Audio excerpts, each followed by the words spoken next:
So they're going to try to tell me my factory warranty is up again. Let's mess with them.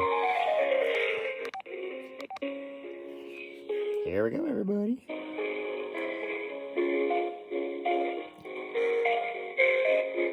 I know y'all just love when I do these. So let's see what they tell us. Hey Craig, what's up, buddy? My factory warranty. That's what this one's about. So we're going to find out. They put you on hold. Hey Keith, this is my factory warranty. Oh my goodness. So let's find out what they're talking about. They may be checking the internet, making sure I'm not the live feed, but I am. There we go. Thank you for holding. This is Nancy with the warranty division. Please state the year, make, and model of your vehicle so I can pull up your file. Oh, actually, can you tell me the year, make, and model of my vehicle since you guys have my warranty on file?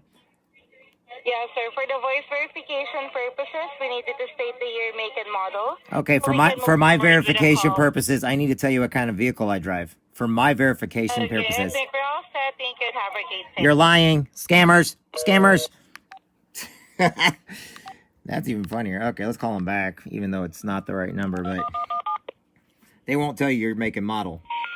The number you have reached is connected or is no. I'm sad.